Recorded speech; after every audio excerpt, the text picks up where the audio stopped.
హైదరాబాద్ నాంపల్లిలో మరోసారి అగ్ని ప్రమాదం జరిగింది. ఫోరెన్సిక్ ల్యాబ్ లో మంటలు చెలరేగాయి. మొదటి అంతస్తులో మంటలు ఎగిసిపడుతున్నాయి. ఘటనా ప్రాంతంలో పొగ దట్టంగా కమ్ముకుంది. ఫైర్ ఇంజిన్లు ప్రమాద స్థలికి చేరుకున్నాయి. మంటలను ఆర్పే ప్రయత్నం చేస్తున్నాయి.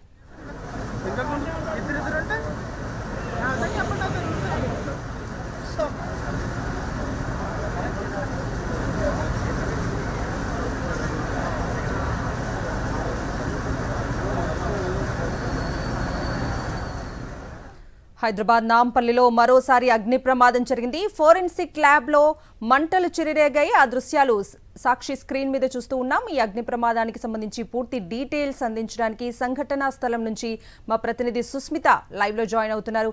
సుస్మిత, చెప్పండి, మంటలు అదుపులోకి రావడానికి ఇంకెంత సమయం పట్టే అవకాశం ఉంది? అప్డేట్స్ ఏంటి? ఎస్ కవిత, ఇప్పటి వరకు కూడా చూసుకుంటే గంట క్రితమే ఈ మంటలు చెలరేగినట్టుగా కూడా చెప్తూ ఉన్నారు. దీనికి సంబంధించి పొగ పూర్తిగా కూడా కమ్మకుండా దృశ్యాలు అయితే మనం చూస్తూ ఉన్నాము. అయితే ఇప్పటికే లోపలికి డిఆర్ఎఫ్ సిబ్బంది, అగ్నిమాపక సిబ్బంది లోపలికి వెళ్లే ప్రయత్నం అయితే చేస్తూ ఉన్నారు. సో పూర్తిగా కూడా పొగ దట్టంగా అలుముకుంది. ఆ పొగను బయటికి పంపించే ప్రయత్నం అయితే మొదటగా చేస్తూ ఉన్నారు. చుట్టుపక్కల ఏవైతే అద్దాలు ఉన్నాయో ఆ అద్దాలకి సంబంధించి ముందుగా పొగలగొడుతూ ఉన్నారు. ఆ పొగ బయటికి వెళ్ళిన తర్వాత డిఆర్ఎఫ్ సిబ్బంది లోపలికి వెళ్లే ప్రయత్నం అయితే చేస్తున్నారు. ఆక్సిజన్ సిలిండర్స్ పెట్టుకుని లోపలికి వెళ్ళి అయితే పూర్తిగా ఇది ఫోరెన్సిక్ అంటే తెలంగాణకు సంబంధించి ల్యాబొరేటరీ కావడంతో డిఎన్ఏకి సంబంధించి ఫింగర్ ప్రింట్స్ ఇలా చాలా వరకు కొన్ని డాక్యుమెంట్స్ ఇక్కడ ఉంటాయి. అంటే చాలా వరకు చేస్తుంటారు. నిజ నిర్ధారణ చేసేందుకు కూడా చాలా వరకు ఫింగర్ ప్రింట్స్ కానీ ఎఫ్ఎస్ఎల్ రిపోర్ట్స్ తయారు చేస్తూ ఉంటారు. సో ఆ డాక్యుమెంట్స్ సంబంధించి అన్నిటికీ ల్యాబొరేటరీలో ఉండడం కారణంగా కూడా లోపలికి వెళ్ళి వాటన్నిటిని ఏమన్నా సేఫ్గా ఉంటే బయటికి తీసుకొచ్చే ప్రయత్నం అయితే చేస్తున్నట్టు కూడా తెలుస్తుంది. మొదట పొగ ఉండడం కారణంగా లోపలికి అధికారులు వెళ్ళలేకపోతూ ఉన్నారు. కొన్ని ప్రత్యేక బృందాలు లోపలికి వెళ్ళే ప్రయత్నం చేస్తున్నప్పటికి కూడా ఆ పొగ దాటికి లోపలికి వెళ్ళలేక బయటే పూర్తిగా ఆ పొగను బయటకు పంపించే ప్రయత్నం అయితే చేస్తూ ఉన్నారు. సో పూర్తిగా అంటే డాక్యుమెంట్స్ అలాగే దీనికి సంబంధించి ఎక్కువగా పేపర్ వర్క్ ఎక్కువ ఉండడం కారణంగా ఆ పొగ ఎక్కువగా వస్తున్నట్టు కూడా తెలుస్తుంది. అలాగే ఫర్నిచర్ కూడా ఉండడం కారణంగానే మంటలు ఆగినప్పటికీ కూడా పొగ ఎక్కువగా వస్తున్నట్టు కూడా అధికారులు అయితే చెప్తూ ఉన్నారు. ఇప్పుడు మంటల ధాటి అయితే తగ్గినప్పటికీ పొగ ఎక్కువగా కనిపిస్తుంది. సో ఈ పూర్తిగా కంట్రోల్లోకి వచ్చేందుకు 2-3 గంటల సమయం అయితే పట్టే అవకాశం ఉన్నట్టు కూడా తెలుస్తుంది. షార్ట్ సర్క్యూట్ కారణంగా మొదట మంటలు చెలరేగా వెంటనే అగ్నిమాపక సిబ్బందికి సమాచారం ఇచ్చారు. అగ్నిమాపక సిబ్బంది ఇక్కడికి చేరుకుని మంటలను ఆర్పారు. 2 ఫైర్ ఇంజన్లు వచ్చి ఇక్కడికి మంటలను ఆర్పుతున్న దృశ్యాలు అయితే మనం చూస్తున్నాము. డిఆర్ఎఫ్ సిబ్బంది లోపలికి వెళ్లే ప్రయత్నం చేస్తున్నప్పటికీ పొగ కారణంగా వెళ్ళలేకపోతున్నట్టు కూడా తెలుస్తుంది. ఇప్పటికే లా అండ్ ఆర్డర్ పోలీసులు, అగ్నిమాపక సిబ్బంది, డిఆర్ఎఫ్ సిబ్బంది ఇక్కడికి చేరుకున్న పరిస్థితి అయితే తెలుస్తుంది. సో పూర్తిగా కూడా మనం చూస్తున్నాము. లోపలికి వెళ్లే ప్రయత్నం చేస్తున్నప్పటికీ ఇక్కడే ఒక మెయిన్ డోర్ నుంచి వెళ్ళే కిటికీ పగలగొట్టి లోపలికి వెళ్ళే ప్రయత్నం అయితే చేస్తున్నారు. ముందుగా పొగ బయటికి వెళ్తే లోపలికి ఈజీగా వెళ్ళే అవకాశం ఉంది. సో కింది నుంచి అలాగే కిటికీ నుంచి కూడా వెళ్ళే ప్రయత్నం అయితే జరుగుతుంది. సో పూర్తిగా లోపల డాక్యుమెంట్స్ ఉన్నాయి. ఆ డాక్యుమెంట్స్ పూర్తిగా దహనమైనట్టే కనిపిస్తుంది. ఎందుకంటే పూర్తిగా బిల్డింగ్ని కూడా చూస్తే ఆ ఫ్లోర్ అంతా కూడా పూర్తిగా నల్లగా మారిపోయిన పరిస్థితి ఆ పొగ దాటికి అలాగే మంటల దాటికి.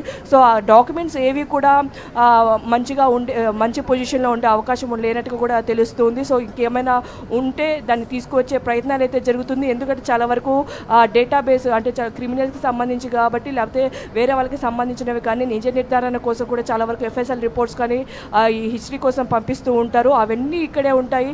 అంతేకాకుండా డిఎన్ఏ ఫింగర్ ప్రింట్ ఎక్కువగా మంచి నిర్ధారణ జరుగుతుందనేది ఈ ఫోరెన్సిక్ ల్యాబ్కి మంచి పేరున్నట్టుగా కూడా తెలుస్తుంది. సో దానికి సంబంధించి అన్ని డాక్యుమెంట్స్ కూడా లోపల కాలిపోయినట్టుగా కూడా సమాచారం అందుతుంది. అయితే మరి కాసేపట్లో పూర్తి విషయాలు అయితే తెలిసి డీసీపీ ఇక్కడ చెప్పే అవకాశం ఉన్నట్టు కూడా తెలుస్తుంది. ఎందుకంటే లోపల డాక్యుమెంట్స్ అన్నీ కూడా కాలిపోవడం కారణంగా కూడా ఆ డాక్యుమెంట్స్ పై ఫ్లోర్లో కానీ కింద ఏమైనా ఉన్నాయా వాటన్నింటిని కూడా బయటికి తెచ్చే ప్రయత్నాలు జరుగుతున్నట్టు కూడా చెప్తున్నారు. డిఆర్ఎఫ్ సిబ్బంది కూడా చాలా వరకు చేరుకున్నారు. లా అండ్ ఆర్డర్ పోలీసులు ఎక్కడికెక్కడ ప్రయత్నాలు అంటే వేరే మార్గాలు ఏమైనా ఉన్నాయా అన్న కోణంలో లోపలికి వెళ్ళే ప్రయత్నం చేస్తున్నప్పటికీ కూడా పొగ కారణంగా లోపలికి వెళ్ళలేకపోతున్నారు. మొత్తం గ్రౌండ్ ఫ్లోర్తో సహా పైన ఒక బిల్డింగ్ కనిపిస్తుంది. ఆ బిల్డింగ్లోనే మొదట మంటలు చెలరేగినట్టు తెలుస్తుంది. షార్ట్ సర్క్యూట్ కారణంగా పూర్తిగా ఇంతకుముందు కెమికల్స్ ఉండేవి, ఇప్పుడు కెమికల్స్ లేవని కూడా చెప్తున్నారు. సో దాని పరంగా కూడా మొత్తంగా కొంచెం మంటలు దాటి తగ్గింది. పొగ కారణంగానే పూర్తిగా లోపలికి వెళ్ళలేక బయట ఆగిన పరిస్థితి అయితే కనిపిస్తుంది. సో మొత్తంగా చూసుకుంటే 2-3 గంటల్లో ఈ పొగ కంట్రోల్లోకి వచ్చే అవకాశం ఉంది. తర్వాత లోపలికి వెళ్ళి ఆ డాక్యుమెంట్స్ సిచ్యువేషన్ డిఆర్ఎఫ్ అధికారులు, లా అండ్ ఆర్డర్ అలాగే అగ్నిమాపక సిబ్బంది లోపలికి వెళ్ళి చూసే అవకాశం అయితే కనిపిస్తుంది. కవిత, సుస్మిత, ఇది ఒక ఫోరెన్సిక్ ల్యాబ్, చాలా కీలక ఇన్ఫర్మేషన్ ఉంటుంది చాలా కేసులకు సంబంధించి. సో సేఫ్టీ ప్రికాషన్స్ కూడా తీసుకొని ఉండాలి కదా, ఎందుకంటే కీలక కేసులకు సంబంధించి ఇన్ఫర్మేషన్ ఉంటుంది. సో ఇక్కడ సేఫ్టీ ప్రికాషన్స్ తీసుకోకపోవటం ఎట్లా చూడాలి? ఇది ఒక గవర్నమెంట్ ఆఫీసు, అంతేకాకుండా ఒక కీలకమైన చాలా డాక్యుమెంట్స్ కనిపిస్తూ ఉంటాయి. ఎంతోమందికి సంబంధించిన సమాచారం ఇక్కడ ఉంటుంది. ఫోరెన్సిక్ టెక్నికల్గా సంబంధించి టెక్నికల్ ఎవిడెన్స్ కానీ ప్రతి ఒక్కటి ఇక్కడే ఉంటుంది. కాకపోతే ఎక్కడ కూడా ఫైర్ సేఫ్టీకి సంబంధించిన ఎక్విప్మెంట్ ఇక్కడెక్కడ కనిపించట్లేదు. వెంటనే ఫైర్ బ్రోకౌట్ అయ్యేసరికి కూడా లోపల ఎవరూ లేకపోవడంతో ఒక పెద్ద ప్రమాదం తప్పిందనే చెప్పాలి. కానీ కీలక డాక్యుమెంట్స్ లోపల ఉండడం కారణంగా కూడా పోలీసులు శతవిధాలా ప్రయత్నిస్తున్నారు. లోపలికి వెళ్ళి డాక్యుమెంట్స్ ఏ సిచ్యువేషన్లో ఉన్నాయి ఏంటి వాటికి బయటికి తీసుకొచ్చే ప్రయత్నం చేస్తూ ఉన్నారు. కానీ లోపలికి వెళ్ళేందుకు ఎక్కడ వీలు లేని పరిస్థితి. మనం చూస్తున్న ఈ ఫ్రంట్ డోర్ నుంచి లోపలికి వెళ్ళాలి, బ్యాక్ సైడ్ ఎక్కడ కూడా లేనట్టు కూడా చెప్తున్నారు. పూర్తిగా అటువైపు ఇటువైపు ఎక్కడైతే విండోస్ ఉంటాయో ఆ విండోస్ అన్నిటిని కూడా గ్లాసెస్ పగలగొట్టి ఆ పొగనంతా బయటకు పంపిస్తున్నారు. పగలగొట్టినప్పటికీ పొగ పూర్తిగా కూడా ఆ పేపర్ వర్క్ కారణంగా అలాగే ఫర్నిచర్ కారణంగా కూడా పొగ ఎక్కువగా వస్తున్నట్టుగా కూడా చెప్తూ ఉన్నారు. సో చాలా వరకు పోలీసులంతా చాలా శతవిధాలా ప్రయత్నిస్తున్న పరిస్థితి అయితే కనిపిస్తుంది. సో చాలా కీలక డాక్యుమెంట్స్ ఉండడం కారణంగా చాలా వరకు లా అండ్ ఆర్డర్ పోలీసులు కూడా ఇక్కడికి వచ్చి పూర్తిగా పరిస్థితిని అయితే పర్యవేక్షిస్తూ ఉన్నారు. సో ఈ అగ్ని ప్రమాదం కానీ పొగ అంతా కంట్రోల్లోకి రావడానికి మరో 2 గంటల సమయం అయితే పట్టే అవకాశం ఉన్నట్టు తెలుస్తుంది. ఎందుకంటే పూర్తిగా ఆ పొగ బయటకు పోవాలి, లోపలికి అధికారులు వెళ్ళే ప్రయత్నం చేయాలి. ఆ పొగ దాటికి చాలా వరకు ఇబ్బందులు శ్వాసకోశ సమస్యలు వచ్చే అవకాశం ఉన్నందున వాళ్ళందరూ కళ్ళు తిరిగి పడిపోయే అవకాశం ఉంది. ఆ నేపథ్యంలోనే వారు అధికారులు కూడా లోపలికి వెళ్ళే ప్రయత్నం అయితే చేయలేకపోతూ ఉన్నారు. ఇప్పటి వరకు కూడా ఆక్సిజన్ సిలిండర్స్ పెట్టుకొని లోపలికి వెళ్ళే ప్రయత్నం అయితే చేసే అవకాశం ఉన్నట్టు కూడా తెలుస్తుంది. ఎందుకంటే ఆక్సిజన్ సిలిండర్స్ పెట్టుకొని లోపలికి వెళ్ళి ఏవైతే డాక్యుమెంట్స్ ఉన్నాయో వాటిని తీసుకొచ్చే ప్రయత్నాలు అయితే జరుగుతున్నట్టు కూడా తెలుస్తుంది. ఇప్పటికే ఆక్సిజన్ సిలిండర్స్ను కూడా DRF సిబ్బంది ఇక్కడికి తీసుకొని వచ్చింది. అగ్నిమాపక సిబ్బంది కూడా లోపలికి ఇప్పటికీ 2-3 లోపలికి వెళ్ళే ప్రయత్నం చేశారు. సో లోపల ఏ విధంగా సిచ్యువేషన్ ఉంది ఏంటి అనేది కూడా ఇక్కడ పోలీసులకైతే చెప్తున్న పరిస్థితి అయితే కనిపిస్తుంది. సో కీలక డాక్యుమెంట్స్ కారణంగానే చాలా వరకు అందరూ కూడా ఇక్కడ చూస్తున్న పరిస్థితి అయితే కనిపిస్తుంది. పొగ కూడా ఏమాత్రం తగ్గకుండా అదేవిధంగా ఆ దాటి అనేది కనిపిస్తుంది. చుట్టుపక్కల పరిసర ప్రాంతాలను కూడా స్ప్రెడ్ అవుతున్న పరిస్థితి. సో ఆ ఫస్ట్ బిల్డింగ్ అంతా కూడా పూర్తిగా దహనమైన పరిస్థితి. సో లోపల డాక్యుమెంట్స్ అన్నిటి పూర్తిగా దహనమై హాఫ్ కాలిపోయి ఉండే అవకాశం కూడా కనిపిస్తున్నట్టు అధికారులు అయితే చెప్తున్నారు. సో మరి కాసేపట్లో ఏ విధంగా ఉంది ఏంటి అని విషయం తెలిసే అవకాశం అయితే కనిపిస్తుంది. కవిత, సుస్మిత, మొన్న మధ్య చూసాం నాంపల్లి ఫర్నిచర్ షాప్లో అగ్ని ప్రమాదం జరగటం, అక్కడ కొంతమంది చనిపోవటం కూడా చూసాము. ఇప్పుడు గవర్నమెంట్ ఫోరెన్సిక్ ల్యాబ్లో ఇప్పుడు మంటలు చెలరేగడం చూస్తూ ఉన్నాము. ఎంతో కీలక ఇన్ఫర్మేషన్ ఉంటుంది. ప్రమాదాలు జరిగినప్పుడు హడావుడి చేస్తున్నారు తప్ప అధికారులు ఎలాంటి నివారణ చర్యలు తీసుకోవట్లేదు అగ్ని ప్రమాదాలకు సంబంధించి అనే ఒక వాదన కూడా వినిపిస్తోంది. ఎట్లా చూడాలి సుస్మిత?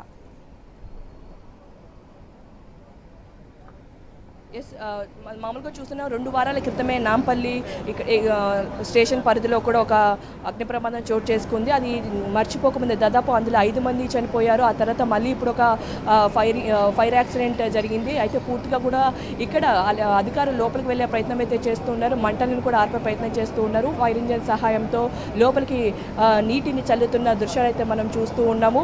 ఇక్కడ సేఫ్టీ ప్రికాషన్స్ ఆఖరికి గవర్నమెంట్కి సంబంధించిన వాటిలో కూడా సేఫ్టీ ప్రికాషన్స్ తీసుకోలేదు. దానికి కారణమే దానికి పర్యవసనమే ఇప్పుడు ప్రస్తుతం అయితే మనం చూస్తున్నాము. పూర్తిగా ఎవిడెన్స్ ఏవైతే ఉంటాయో క్రిమినల్స్కి సంబంధించి కానీ లేకపోతే FSL వీటికి ఎవరైతే నిజ నిర్ధారణ కోసం ఉపయోగిస్తూ ఉంటారో వాటన్నిటి కూడా ఆ డాక్యుమెంట్స్ కీలక డాక్యుమెంట్స్ ఇందులో ఉండడం, ఇక్కడ సేఫ్టీ ప్రికాషన్స్ తీసుకోకపోవడమే ఒక గవర్నమెంట్ ఆఫీస్లోనే మనకు తేటతెల్లం అవుతుంది. సో పూర్తిగా కూడా అధికారులు తీసుకోకపోవడం కారణంగానే ఇప్పుడు ఈ కీలక డాక్యుమెంట్స్ ఏవైతే ఉన్నాయని పూర్తిగా దహనమైన పరిస్థితుల్లో కనిపిస్తూ ఉన్నాయి. అయితే లోపలికి వెళ్ళి అధికారులు ఆ పరిస్థితిని చూసే ప్రయత్నం అయితే చేస్తూ ఉన్నారు.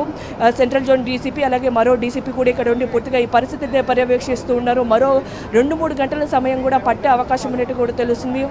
ఆక్సిజన్ సహాయంతో లోపలికి వెళ్ళి ఆ డాక్యుమెంట్స్ పరిస్థితిని కింది నుంచి అలాగే మొదటి ఏదైతే మనకు కనిపిస్తుందో అక్కడ విండో నుంచి కూడా లోపలికి వెళ్ళే ప్రయత్నం అయితే చేస్తూ ఉన్నారు అధికారులు. సో పూర్తిగా కూడా లోపలి డాక్యుమెంట్స్ అన్నీ కూడా కాలిపోయే ఉంటాయని కూడా అధికారులు అయితే ఇక్కడ చెప్తున్న పరిస్థితి అయితే కనిపిస్తూ ఉన్నాయి. ఒకసారి మంటలు ఆగిన తర్వాత పూర్తిగా కంట్రోల్ అయిన తర్వాత లోపలికి వెళ్ళే అవకాశం అయితే కనిపిస్తుంది. ఎందుకంటే ఆ మంటల దాటికి లోపలికి వెళ్ళలేకపోతున్నారు. అలాగే ఆ పేపర్ వర్క్ కానీ ఫర్నిచర్ కారణంగానే ఎక్కువగా పొగ వస్తుంది కాబట్టి ఆ పొగ కారణంగా అధికారులు బయట నుంచే పూర్తిగా పర్యవేక్షిస్తున్నారు. 2-3 అధికారులు అయితే లోపలికి వెళ్తూ ఉన్నారు. కానీ లోపల సిచ్యువేషన్ తెలియకపోవడంతో ఆ మంటల దాటికి ఏమీ కనిపించడం లేదని కూడా చెప్తున్నారు. ఆ కారణంతోనే కూడా వాళ్ళు బయటకు వస్తున్న పరిస్థితులు అయితే కనిపిస్తున్నాయి. కవిత, రైట్ సుస్మిత, థ్యాంక్ యూ. ఇద్దరు ఏం చేస్తారు ఇంకా ఇద్దరు అంటే నా అర్థం చెప్పండి రూల్స్